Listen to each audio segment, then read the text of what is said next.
Halo Bray, kembali lagi di Gaptek.id. Di sebelah gua, ini adalah PC gua pribadi, alias ini adalah PC yang memang gua pakai untuk sehari-hari ya, buat browsing, terutama buat ngedit-ngedit videonya Gaptek. PC ini kayaknya udah gua rakit sekitar kayaknya 2 tahun lalu atau 3 tahun lalu ya, gua agak-agak lupa ya. Nanti coba gua lihat-lihat lagi kapan terakhir gua upgrade PC. Nah, di video kali ini kenapa gua unjukin PC-nya? Karena gua kali ini akhirnya memutuskan untuk upgrade PC lagi.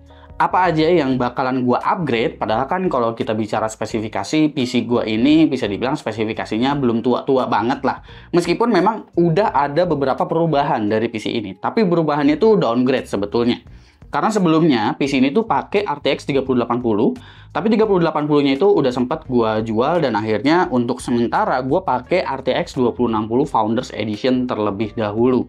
PC ini ukurannya mini ITX dan gue berencana untuk ngerakit PC mini ITX lagi yang ukurannya lebih ramping, lebih compact, lebih kecil lagi lah bisa dibilang. Nah, ini kalau misalkan dilihat, gue tuh sebetulnya ada beberapa kostumisasi ya di sini, yang mana di sini tuh gue naruh layar kecil, dan layar kecilnya ini juga udah agak-agak sengklek gitu ya. Karena ya itu bagian lemnya di PCB-nya itu dia udah kebuka, dan itu gue harus ganti lagi untuk 3M-nya. Habis itu untuk bagian fan-nya juga, ini bagian fan depan itu udah mulai berisik. Jadi tadinya gue berpikir untuk ganti casing aja, tapi karena gue di sini pakai Core i5 13600K PC yang lamanya, 13600K kayaknya kurang ideal apabila gue menggunakan casing dan juga cooling yang lebih kecil, karena Core i5 13600K punya daya yang cukup gede, sehingga ya kalau pakai cooling kecil, kalau gue tuning-tuning lagi bisa-bisa aja sebetulnya, tapi nanti performance-nya bakalan turun banyak. Makanya di sini juga mini ITX-nya gue tetap pakai Noctua NH-U12 yang ukurannya lumayan besar. Makanya meskipun ini mini ITX, sebetulnya ukuran PC-nya nggak terlalu kecil. Apa aja yang bakalan gue upgrade untuk PC yang satu ini? Tentunya casing udah pasti bakalan ganti karena gue bilang gue pengen rakit yang lebih kecil. Tapi untuk komponen-komponen inti juga tentunya bakalan gue ganti. Misalnya seperti prosesor. Prosesor gue bakalan pakai si AMD Ryzen 9 9900X. Ya, ini akhirnya gue balik lagi ke platform AMD. Karena sebelum gue pakai i5 13600K, gue itu udah menggunakan AMD Ryzen 7 2700X. Itu kurang lebih selama 6 tahun gue pakai, abis itu baru gue upgrade ke si i5 13600K. Ya, jadi kurang lebih sekitar tahun 2017 sampai tahun 2021 atau 2022 gitu ya, gue lupa, baru upgrade ke sini ya, nanti dicek aja lah. Karena CPU-nya ganti, otomatis motherboard juga harus ganti. Maka dari itu di sini untuk motherboard juga gue bakalan ganti ke X870i Aorus Pro Ice. Ya, motherboard ini memang belum dirilis di Indonesia. Ini jadi gue dapet ini jalur orang dalam, alias ini barang sponsor. Kebetulan ini akan upcoming, akan masuk juga ke Indonesia. Untuk harganya gue belum tahu harga resminya di Indonesia berapa. Tapi estimasinya harusnya di bulan Desember atau di awal Januari ini motherboard udah bakalan dijual secara resmi di Indonesia. Jadi tungguin aja. Karena ini X870 bukan X870E, harusnya secara harga masuk akal. Karena kalau kita ngelihat di ATX-nya, harga ATX dari X870 lebih masuk akal daripada X870E. Jadi ya kita tungguin aja. Semoga bisa di bawah 5 juta. Ya, atau sekitar 5,5 juta menurut gua masih oke. Mudah-mudahan segitu harganya. Tentu karena gue pengen pakai casing yang lebih kecil lagi, gue juga pingin ganti power supply-nya. Power supply-nya di sini gue pakai FSP. Ini power supply-nya gue beli, bukan sponsor ya. Ini FSP Dagger Pro versi SFX dengan kapasitas 850 watt. Gue pilih power supply ini karena menurut gue power supply ini secara harga masih cukup make sense ya, di 2 jutaan kecil. Gue udah dapat kapasitas 850 watt. Ini udah ATX 3.0 dan udah native untuk 12 volt 2x6-nya atau 12 VHPWR-nya. Jadi ini udah native untuk PCIe 5. Beberapa power supply SFX itu udah ada yang sampai ATX 3.1 sebetulnya, tapi untuk kabel 12 VHPWR-nya belum native, masih 2x8 yang di-convert ke 12 VHPWR. Gue ngincernya memang kabel 12 VHPWR-nya tuh yang native karena gue pengen lebih seamless aja gitu kabel di dalam casingnya, karena casingnya memang cukup sempit. Karena RTX 3080 gue juga udah dijual, dan sekarang kartu grafis yang gue pakai ini RTX 2060 doang, yang mana gue untuk encode video itu nggak bisa untuk AV1, ya 3080 juga nggak bisa AV1 sih. Tapi kemampuan encode dari 2060 tuh ya jauh banget beda sama 3080. Maka dari itu untuk kartu grafis juga di sini gue bakalan upgrade. Upgrade-nya kemana? Upgrade-nya itu ke RTX 4070 Super. Di sini gue pakainya dari Gigabyte dengan versi Eagle Eyes. Ini biar nyambung aja sih dengan motherboardnya dan sama-sama warna putih. Kalau misalkan kalian nanya kenapa nggak pakai versi yang Aero aja, kalau misalkan memang pengennya Gigabyte. Menurut gua versi Aero harganya terlalu tinggi. Jadi kalau gue cuman mau ngincer ukuran yang lebih slim, karena mau dimasukin ke dalam casing yang kecil, menurut gua 4070 Super yang Eagle Eyes ini lebih masuk akal secara harga dan dimensinya juga lebih ramping. Kalau kita bicaranya sistem pendingin, memang di Aero pasti bakalan lebih bagus sistem pendinginnya. Tapi GPU dari RTX 40 series itu rata-rata semuanya adem karena memang GPU-nya juga udah cukup efisien. Maka dari itu untuk cooling dari Eagle juga sebetulnya udah cukup sih buat gue pribadi. Jadi kartu grafisnya gue bakalan pakai ini. Nah, bagaimana dengan komponen-komponen lainnya? Apakah ada komponen yang memang masih gue gunakan dari PC ini? Sebetulnya tadinya gue berencana untuk masih menggunakan memori dari PC yang ada di sebelah gue ini, PC lama gue lah bisa dibilang. Tapi karena gue rencananya ini udah tanggung kan, PSU-nya putih, motherboard-nya putih, kartu grafisnya putih, makanya gue juga nyiapin memori yang putih. Semoga coolingnya muat ya, karena gue belum ada fitting sama sekali. Gue di sini bakalan pakai memori dari Corsair, yaitu adalah Corsair Vengeance RGB DDR5, yang mana ini udah sempet gue pakai waktu gue bikin project Aorus Stout kemarin ya. Ini memorinya 32 GB DDR5 6000, ya udah cukup lah. Tadinya gue berencana untuk beli lagi di 48 GB, ya tapi nanti pikir-pikir lagi lah bakalan upgrade memori ke 48 GB atau enggak. Tapi kayaknya untuk saat ini 32 GB masih cukup. Kita lihat aja nanti bakalan muat atau enggak ya ke coolingnya. Karena cooling yang gue pakai itu juga cooling top flow kali ini, bukan cooling yang kayak begini modelnya, bukan cooling yang gede. Cooling itu gue pakai dari ID Cooling. Ini dia coolingnya, yaitu seri IS55. Ini coolingnya memang top flow, tapi ukurannya tuh dia agak lebar karena dia fan-nya ukurannya udah 12 cm. Makanya mudah-mudahan nanti masih belum mentok ke si memori RAM-nya. Mudah-mudahan. Sebelumnya sih gue udah sempet fitting dan udah gue sempet foto juga. Harusnya itu muat, tapi gue belum cobain untuk pasang prosesor dan dibaut. Kalau dibaut nanti dia bakalan mentok atau enggak ya nanti kita lihat aja. Kalau misalkan memang mentok, gue bakalan pakai si G-Skill Flare X yang satu ini, karena ini tipe memorinya itu low profile, sementara Corsair yang Vengeance ini dia tipenya itu bukan low profile. Jadi yang masih gue pakai dari PC ini sebetulnya cuma di bagian storage-nya aja ya. Jadi di bagian SSD-nya itu gue ada WD Black SN850 yang model heatsink, dan satu lagi ada Kingston KC 3000 2 TB dan juga 1 TB yang WD Black-nya 1 TB ya. Itu masih gue pakai jadinya karena tentu ya data-data gue ada di situ. Oh iya, casingnya pakai apa? Casingnya sih ini betul-betul baru nyampe, dan kayaknya ini casing yang cukup mainstream sebetulnya karena gue pakai Fractal Terra. Ini masih dipaketin. Fractal Terranya tapi yang warna putih silver gitu. Ya memang agak mainstream, bukan yang SFF entusias banget gitu ya untuk casingnya. Tapi gue di sini nyari yang harganya masih masuk akal aja, karena ada banyak casing yang memang secara looks gitu ya, terus dimensinya compact, terus bisa masuk kartu grafis gede segala macam. Itu kalau gue cek di Tokopedia ada ya, tapi ya harganya juga kayak gila, sekitar 4 juta, 5 juta. Sementara kalau Fractal Terra gue masih bisa dapetin di range 2 jutaan.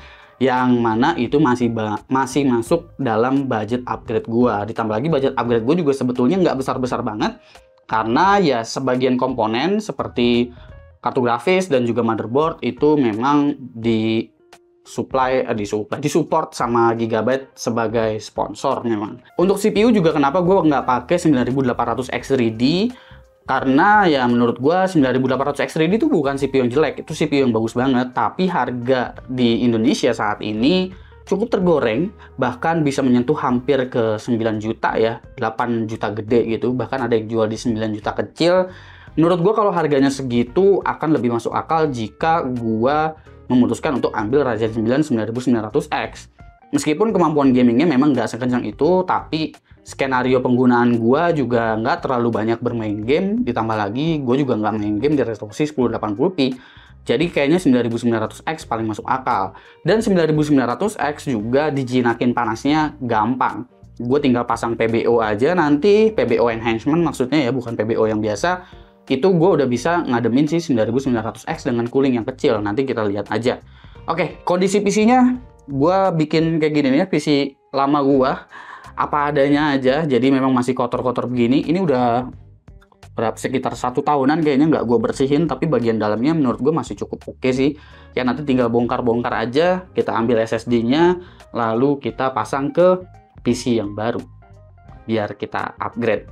Pertanyaannya adalah, PC lamanya mau dikemanain komponen-komponennya? PC yang lamanya ini nanti bakalan gue jadiin eksperimen juga untuk mini ITX Intel. Gue bakalan coba untuk tuning-tuning juga, karena gue masih ada satu lagi Fractal Terra warna hitam. Itu bekas gue dulu ngerakit udah lama banget ya, project video doang sih waktu itu. Jadi casingnya masih gue simpen, nanti gue mau coba rakit lagi. Siapa tahu masih bisa dipakai lah untuk kebutuhan di gaptek. Kira-kira masih bakalan kepake atau enggak. Palingan ya buat nonton-nonton YouTube, buat bikin HTPC mungkin. Ya nanti kita lihat aja lah. Jadi komponen ini nggak bakalan gue kemana-manain. Di giveaway juga belum tentu. Ya nanti kita lihat aja lah bakalan kayak gimana. Oke, video ini juga bakalan gue unjukin langsung perakitannya, proses-prosesnya. Jadi bukan cuma beauty shot aja. Kita bakalan mulai untuk merakit PC baru ini. Upgrade, tapi hampir semuanya diganti. Oke, kita bakalan mulai proses perakitannya. Gua udah bongkar SSD gua yang ternyata gua masih pakai SSD SATA juga, ternyata 1 TB. Jujur gue memang agak lupa sih. Gue seinget gue tuh gue cuman pakai 2 ini aja nih, KC3000 sama WD Black. Ternyata gue ada WD Blue SATA juga 1 TB. Berarti totalnya SSD gua itu ada 4 TB. Ya nanti kita bakalan coba lah SSD SATA ini kira-kira masih bisa fit atau enggak untuk diselipin ke dalam casingnya. Ini ternyata juga karena cukup kotor, jadi gua nyiapin sarung tangan. Karena ini semua komponennya warna putih, masih baru juga. Gua nggak pingin kelihatan kotor, jadi ini bukan karena faktor listrik statis lah atau apa. Gue biasanya kalau ngerakit PC agak-agak serampangan aja, terutama buat PC gue sendiri. Langkah pertama tentu kita bakalan mempersiapkan apa yang harus dicolokin atau dipasang ke dalam motherboardnya terlebih dahulu. Tentu prosesor akan dimasukin duluan. Ya, kalau masih nanya juga kenapa nggak pakai 9800 X3D, karena harganya ya. Sebetulnya buat penggunaan gue pribadi 8 core 16 thread itu cukup. Tapi kalau misalkan harganya udah segitu, gue paling nggak bisa mendapatkan kemampuan multi-core yang lebih kenceng di prosesor ini. Dan kemampuan gamingnya juga sebetulnya nggak malu-maluin kok.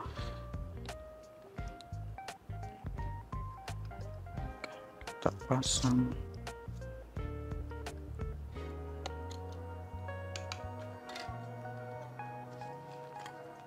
Prosesornya udah. Lalu kita lanjut ke memori. Memorinya ini udah nggak segel ya. Ini dia timingnya itu CL36, harusnya nggak busuk-busuk banget kemampuan gamingnya nanti untuk latensinya. Lagi pula gue jarang main game sih, dan gue bukan yang FPS hunter banget gitu, jadi ya udahlah, main game masih bisa di lock FPS-nya di 60 atau di 120. Udah cukup buat 4070 Super. Biasain kalau rakit PC tuh langsung dirapih-rapihin lagi biar nggak bala. Ini kalau bisa masukin lagi ke dalam box motherboardnya biar nggak hilang. Just in case mau dijual lagi gitu kan. Nah kan kalau dirapih-rapihin gini enak gitu. Lanjut, kita kelet. Nikmat sekali. Oh, Aorus udah pakai Easy Latch. Meskipun ini Easy Latch-nya agak sempit sih sejujurnya. Oke, dia ini ada kabel, mungkin ini kabel. Oh, dia ada active fan-nya ternyata di sini. Yang satu pakai heatsink, yang satu nggak pakai heatsink. Kenapa yang satu gue selalu pilih pakai heatsink untuk Mini ITX? Karena biasanya Mini ITX tuh slot M.2-nya satu lagi tuh ada di bagian belakang. Makanya gue pakai yang udah ada heatsinknya. Pasang SSD-nya. Kebalik.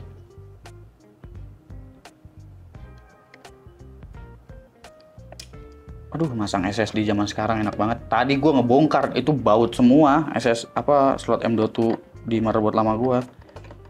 Sekarang masang M.2 tuh udah enak, tinggal gini doang. SSD depan udah beres, sekarang SSD belakang. Apakah SSD belakangnya easy latch? Ternyata SSD belakangnya belum easy latch, masih memerlukan baut. Apa yang gue butuhkan lagi? Kabel SATA mungkin gue akan butuhkan, antena WiFi mungkin gue akan butuhkan. Apa itu yang jatuh? Nah, baut M.2, karena ini Mini ITX. Suka ada hal-hal yang tak terduga di dalam casingnya nanti.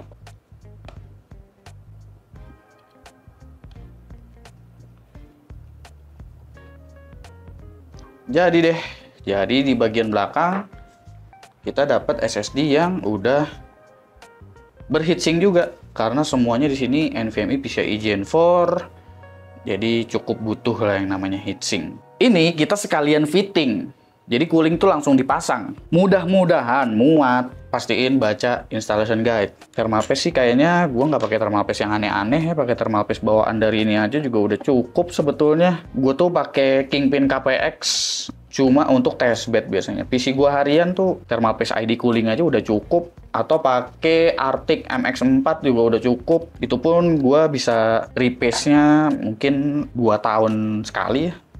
Nah, ini thermal paste-nya dapatnya banyak juga nih ID cooling ya. Dapat Frost X25 yang segini. Ini kalau kita fitting kayak begini nih posisinya, nggak bisa mentok. Gue kemarin ngetes fittingan kayak gini nih aman nih harusnya nih. Kepentok sama heatsink ini nih. Itu tandanya kita harus ganti kit memori. Ya, kita harus ganti kit memorinya.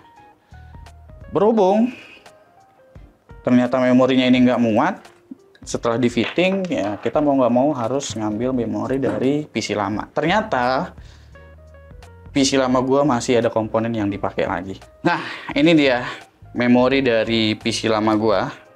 Oh, ternyata udah agak kotor juga ya, dibersih-bersihin dulu dikit. Nah, kalau ini memorinya low profile, semoga sih muat. Ini timingnya lebih ketat sih, yang VRX dia 36 rata, kalau ini 3640. Goodbye Corsair. Kita coba fitting dulu pakai single channel ya.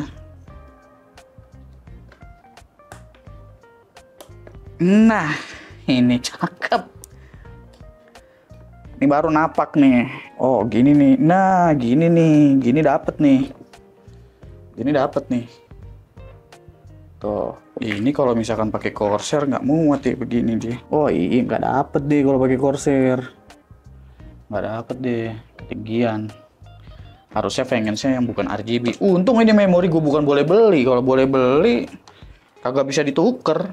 Toh nggak kelihatan di bagian dalamnya. Biarpun putih-putih kayak begini. Kembali menggunakan G-Skill Flare X. Memang jodoh gue kayaknya G-Skill Flare X ini ya. Nah, ini nih ada RGB nih. RGB ini sebenarnya ganggu. Gue nggak pengen pakai si RGB-nya ini. Sebenarnya juga gue udah nyiapin satu fan nih. Kita coba pakai aja dulu deh. Ntar kita lihat VGA-nya muat apa kagak. Berarti ini kita copot dulu deh. Padatkan sepadat-padatnya di dalam casing semaksimal mungkin. Biar asik lihat. Bah, bener begini. Kelet, jangan lupa dikelet. Thermal paste juga nggak gua rata-ratain lah. Udah tengah aja begini, pinggir kasih, sini kasih dikit. Sebenarnya sih memang lebih bagus diratain, terutama untuk Ryzen kayak gini, karena dia ntar bleber ke samping-samping sini nih. Nggak kenapa-kenapa blebernya, cuma jadi jelek aja itu prosesor kalau dicopot, karena nggak bersihin sela-selanya ini nih. Ini putihnya rada beda nih, yang ini rada dekil. Nggak tahu ya di kamera sih. Tapi gue sih ngelihatnya agak beda ya. Nah, ini ada 8 pin ya, 8 pin CPU, ada 24 pin. Biasanya gue tuh selalu colokin ininya dulu kalau di Mini ITX. Jadi selanjutnya kita bongkar-bongkar dulu PSU. Apa aja yang gue butuhkan? 24 pin, ini 12 VA PWR pakai, CPU 8 pin pakai, SATA gue ada SSD sebiji.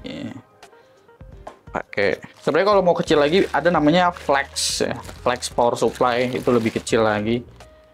Tadinya gue pengen pakai casing-casing kayak gitu, cuman casingnya astagfirullah pada mahal-mahal banget. Nah, kalau pasang mini ITX, gue tuh lebih seneng ini dipasang dulu nih, biar nggak ribet nih nyempil-nyempil. Ini juga keuntungannya pakai PSU modular, ya. Jadi lu bisa pasang dulu di sini, biar lu nggak nyelip-nyelip. Ini aja udah nyelip nih posisinya. Kalau mau enak ngukur sih sebenarnya ya gini, colokin dulu. Atau kalau 24 pin sih sebenarnya lebih gampang sih. Sekarang kita udah bakalan mulai masuk ke percasingan. Karena ini semua udah beres. Kita geser. Kalau casingnya sih ini warnanya silver ya. Jadi gue berharap ini nggak akan jadi terlalu kelihatan kotor. Karena sebetulnya nggak putih-putih banget. Kecuali komponen dalamnya justru yang warnanya putihnya itu putih banget. Ini sih area power supply. Ini area power supply. Kita coba fitting dulu motherboardnya. Itu tandanya gua harus mundurin. Gua harus mundurin ini. Berarti gua harus arahin dia ke nomor yang lebih kecil. Mungkin di nomor 3. Kalau di nomor 2 gua takutnya VGA-nya yang nanti nggak muat. Kita coba. Geser dia ke nomor 2. Nomor 3. Sorry. Yang atasnya ada juga. Nah, ini kan masih di nomor 4. Semuanya masih di nomor 4. Kita geser ke nomor 3. Ribet kan ngerakit mini ITX, makanya jangan punya mini ITX. Nyusahin. Demi dapat estetik doang. Mana komponennya lebih mahal. Nah, tuh. Sekarang jadi muat kan? Ini pasti bisa ketutup ini. Kalau segini. Pas banget. Pas banget nih. Kita ukur VGA-nya dulu deh. Muat apa kagak deh. Ih, VGA sih muat parah ini. Muat parah ini. Udah pasti muat. VGA-nya. Gas aja kita padet-padetin aja. Ini kayaknya nih kalau gue mau lebih aman harusnya gue bisa geser di kedua nih. Di 2 harusnya VGA gue masih muat.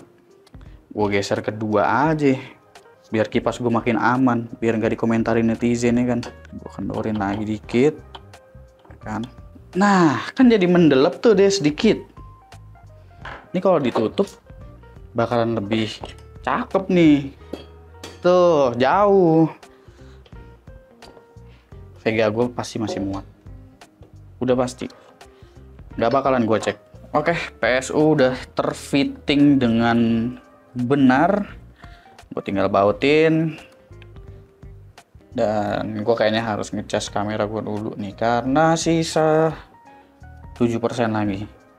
Sekarang mari kita lanjut lagi. Gue juga udah pasang SSD SATA nih. Tadi udah sempat baca-baca buku manual untuk nyari tahu di mana pasang SSD SATA-nya. Tapi kalau nggak kayak gini, SSD gue jadi nggak 4 tera.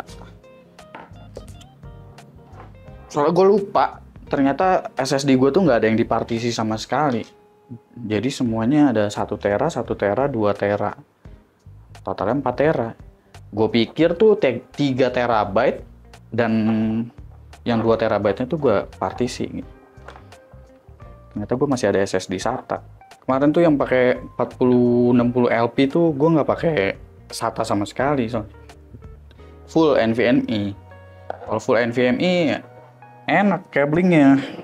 Untung aja ini VGA-nya bukan 2x8. Kalau 2x8 lebih PR lagi gue. Nah, ini pasang VGA harusnya nggak kayak gini ya guys. Harusnya bracketnya tuh dicopot dulu. Cuman kalau gue biasanya agak-agak bodo amat. Soalnya VGA-nya juga nggak mepet-mepet banget. Gitu kan langsung kepasang. Jadi nggak perlu copot bracketnya deh. Kalau sininya gue udah hatam nih gue. Kalau mau kencengin lagi miring-miring tipis-tipis juga nggak apa-apa, karena bautnya udah lurus deh tuh. Tinggal mikirin kabelnya kan. Tuh, ini kan masih kosong nih, ya kan? Niatan gua tadinya tuh kalau SATA-nya bisa lewat sini, kalau nggak mentok nih di sini SATA-nya, ini semua bisa lewat sini SATA-nya. Sayangnya nggak begitu, nggak bisa ya, gitu. Kabel VGA enaknya lewat, ini sih udah pasti lewat atas mau nggak mau. Nah, oke, hidup.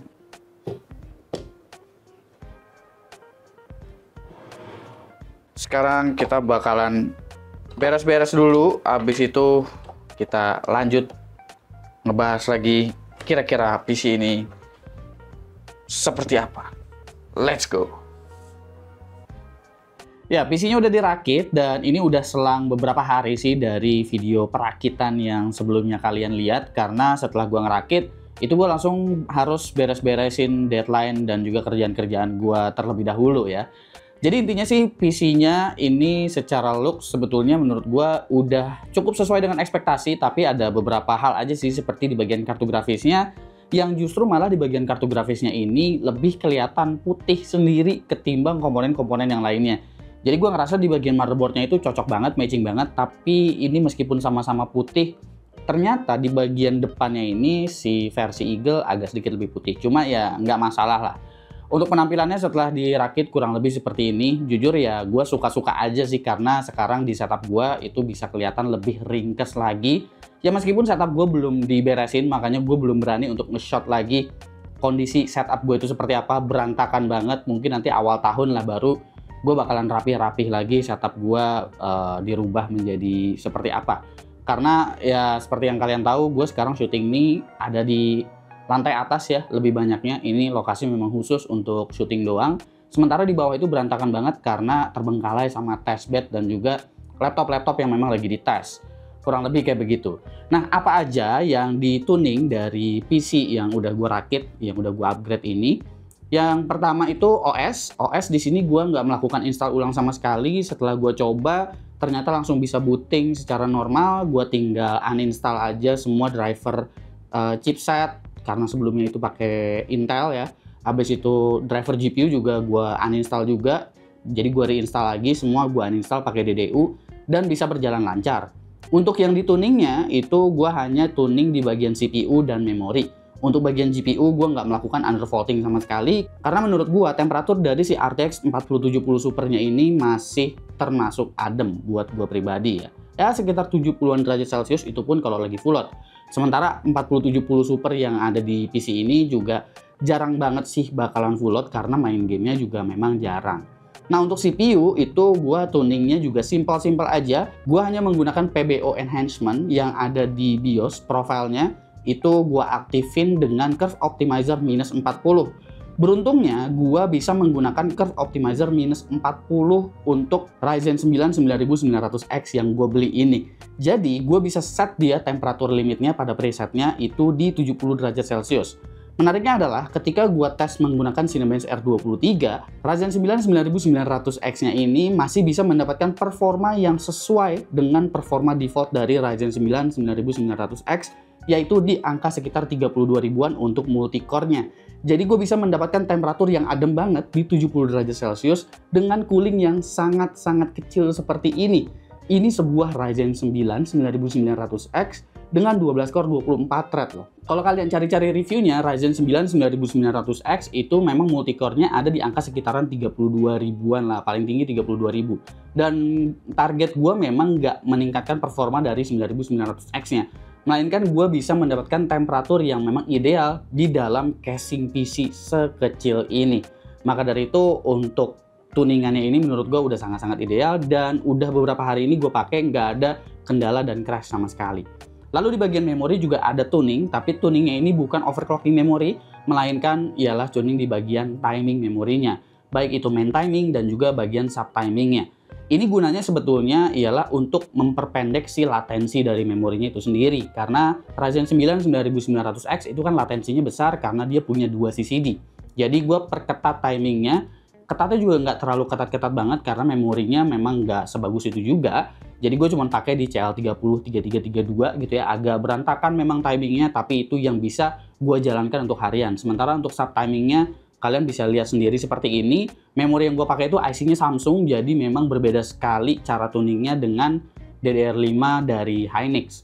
Itu pun gue udah bisa mendapatkan latensi kurang lebih sekitar 70 nanosecond ya untuk memorinya. Jadi gue rasa ini juga bakalan bisa ngebantu untuk performa gamingnya, terutama di 1% minimum FPS, atau bisa dibilang performance gamingnya jadinya untuk mengurangi stutteringnya juga lah. Nah, Performa gaming sendiri karena gue sebetulnya juga jarang sih main game, tapi kalaupun kemungkinan ada main game itu gue mainnya di resolusi antara 1080 atau 1440 upscale, atau ya kalaupun 4K juga mungkin 4K-nya juga bakalan di upscale untuk ngejar frame rate yang memang lebih tinggi. Dan untuk kemampuan gamingnya kalian bisa lihat sendiri kurang lebih seperti ini.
Editing video juga gua itu cuma menggunakan dua ya sekarang, hanya menggunakan CapCut, DaVinci, Audacity juga itu gua pakai. Untuk editing video seperti di CapCut tentu gua bisa memanfaatkan si RTX 4070 Super-nya, dan untuk ekspor ke resolusi 1080p tentu ini udah bakalan kenceng banget sih. Kalaupun memang sesekali pakai DaVinci gitu ya, kalau ada kebutuhan memang buat warna-warnain, biasanya sih buat YouTube lebih banyaknya pakai CapCut aja zaman sekarang. Untuk di DaVinci juga ya sekarang udah bisa pakai encoder FE1, semisal memang gue butuh untuk arsip dengan encoder FE1 atau memang butuh upload dengan encoder FE1 gitu. Kalau berdasarkan experience sebetulnya workflow gue masih nggak terlalu jauh beda terasa ya. Yang paling terasa memang ada di bagian encoder FE1-nya itu, yang mana sekarang gue untuk encode FE1 itu nggak memerlukan CPU lagi, karena sebelumnya gue pakai RTX 30 series, bahkan downgrade ke 2060 ya, yang mana itu memang nggak bisa untuk encode FE1. Bisa, tapi pakai CPU dan itu bakalan lama banget untuk encode FE1-nya. Jadi dari segi efisiensi waktu, gue bisa mendapatkan efisiensi waktu saat encode FE1 aja. Workflow sih sebetulnya pas gue pakai 2060 pun itu ya nggak berasa ada bedanya, karena playback pakai 2060 pun untuk video editing itu udah cukup lancar. Dan untuk main game tentu yang bakalan terasa beda jauhnya sih, karena sebelumnya gue pakai 2060 dan 3080. Oh ya, untuk tuningan memori juga itu gue udah tes ya, tapi gue nggak melakukan mem test. Jadi gue tesnya dengan workflow gue sehari-hari aja, dengan video editing, dengan gue browsing-browsing, nonton YouTube. Sesekali jalanin game itu nggak ada crash sama sekali, jadi gue bisa pastikan apa yang gue unjukin tadi untuk tuningan memori itu bisa dijalanin harian. Untuk konsumsi listrik juga gue nggak ngecek sih itu di power meter berapa ya, tapi yang jelas gue bisa pastikan ini bakalan sedikit lebih irit aja daripada 13600K. Kalau gue pakai 13600K kemarin CPU-nya bisa jalan sekitar 180-an watt ya. Dengan 9900X ini gua bisa narik daya untuk CPU-nya aja itu di sekitar 140-an watt.